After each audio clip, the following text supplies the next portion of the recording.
Welcome students. This is MJGS Bikaner and I am your Hindi teacher. In previous classes we have studied about grammar portion. From today we will go for your textbook जिसका नाम बसंत है. तो आज हम आपकी text book बसंत जो है उसमें से पहला चैप्टर है वो करेंगे. पहला चैप्टर जो है वो एक कविता है और पद्यांशों के माध्यम से कवि उसमें क्या कहना चाहता है ये पढ़ेंगे हम. कविता का नाम है हम पंछी उन्मुक्त गगन के. तो बच्चे लेट अस स्टार्ट. हम पंछी उन्मुक्त गगन के पिंजर बंद ना गा पाएंगे, कनक तिलियों से टकराकर पुलकित पंख टूट जाएंगे. हम बहता जल पीने वाले मर जाएंगे भूखे प्यासे, कहीं भली है कटुक निबोरी कनक कटोरी की मैदा से. तो बच्चों जब भी कोई पद्यांश होता है तो उसकी सप्रसंग व्याख्या करनी होती है आपको. प्रसंग यानी कि इंट्रोडक्शन, उसका इंट्रोडक्शन देते हैं पहले और उसका फिर भावार्थ करते हैं. तो सबसे पहले हम इसका प्रसंग या इंट्रोडक्शन बताएंगे कि प्रस्तुत पद्यांश हमारी पाठ्य पुस्तक बसंत के हम पंछी उन्मुक्त गगन के नामक पाठ से लिया गया है और इसके जो लेखक हैं वो हैं शिवमंगल सिंह सुमन है. इस कविता के माध्यम से कवि ने कहा है कि सुख सुविधापूर्ण पराधीन जीवन यानी गुलामी का जो जीवन है उसकी अपेक्षा कष्टमय स्वाधीन जीवन श्रेष्ठ है, यानी आजादी का जो जीवन है वो श्रेष्ठ होता है. तो पक्षियों के माध्यम से इसके अंदर ये बताया गया है. कवि इसके अंदर कह रहा है कि पिंजरे में बंद पक्षियों के मनोभावों को इन पंक्तियों के माध्यम से व्यक्त कर रहा है या बता रहा है. पक्षी कहते हैं कि वे तो खुले आकाश में उड़ान भरने वाले प्राणी हैं. यदि उन्हें पिंजरे के अंदर बंद करके रखोगे तो वे कभी भी प्रसन्नता से नहीं गा सकेंगे. आकाश में उड़ने की उमंग से पूर्ण उनके पंख पिंजरे की सोने की तिलियों से टकरा करके घायल हो जाएंगे. एक लाइन आई थी, कनक तिलियों से टकराकर पुलकित पंख टूट जाएंगे, यानी अगर सोने के पिंजरे में भी रखा जाएगा तो उनके पंख जो हैं वो उससे टकरा करके टूट जाएंगे और वो घायल हो जाएंगे.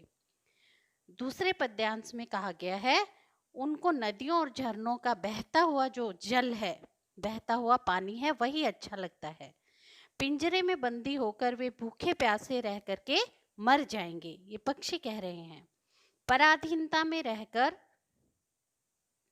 सोने की कटोरी में मैदा से बने व्यंजन भी अगर उन्हें दिए जाएं तो वो उन्हें पसंद नहीं आएंगे.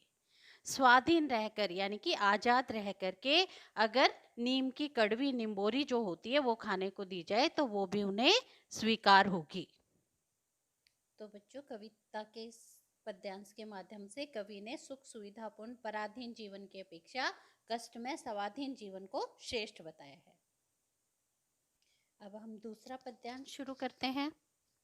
स्वर्ण श्रृंखला के बंधन में अपनी गति उड़ान सब भूले, बस सपनों में देख रहे हैं तरु की फुनगी पर के झूले.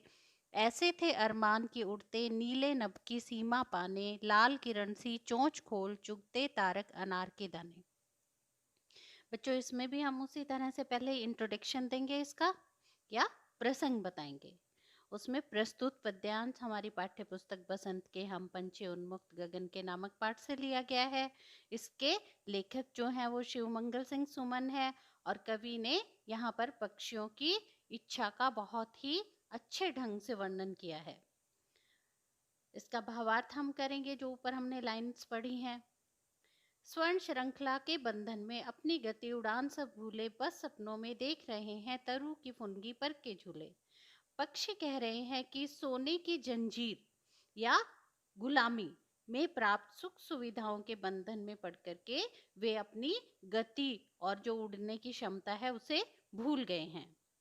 वे वृक्षों की डालियों पर बैठकर झूलने के अब केवल सपने ही देख पाते हैं, क्योंकि जब वो आजाद थे तो एक टहनी से दूसरी टहनी पर उड़ते फिरते थे. उनके मन में इच्छा थी कि वे नीले आकाश की सीमा तक यानी आसमान में दूर दूर तक उड़ते चले जाएं और अपनी लाल किरणों जैसी चोंच से अनार के दानों जैसे तारों को चुगें। सोने के पिंजरे में बंद हो जाने से उनको स्वाधीनता जो है वो छिन गई है और वो खुद को बहुत ही असहाय अनुभव कर रहे हैं। बच्चों, अब हम लास्ट जो पद्यांश है उस पर आते हैं। होती सीमाहीन क्षितिज से इन पंखों की होड़ा होड़ी, या तो क्षितिज मिलन बन जाता या तंती सांसों की डोरी। नीड न दो चाहे टहनी का, आश्रय छिन भिन कर डालो, लेकिन पंख दिए हैं तो आकुल उड़ान में विघ्न ना डालो। विघ्न होता है बाधा डालना। तो बच्चों, इसके अंदर जैसा कि हम पहले भी पढ़ चुके हैं कि पक्षी के मनोभाव जो हैं उनको बताया गया है। तो पिछली तरह से इस बार भी हम पहले इसका इंट्रोडक्शन देंगे। सेम प्रस्तुत पद्यांश हमारी पाठ्य पुस्तक बसंत के हम पंछी उन्मुक्त गगन के नामक कविता से लिया गया है और इसके लेखक शिवमंगल सिंह सुमन है।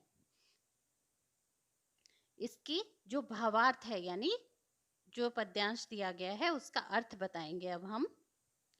इसके अंदर पक्षी कह रहे हैं कि यदि वे स्वतंत्र होते तो उनके पंख क्षितिज तक पहुंचने की होड़ लगाया करते। या तो वे क्षितिज तक पहुंच जाते या फिर मार्ग में ही उनकी सांसें रुक जाती, यानी वो बहुत ऊंची उड़ान भरना चाहते हैं।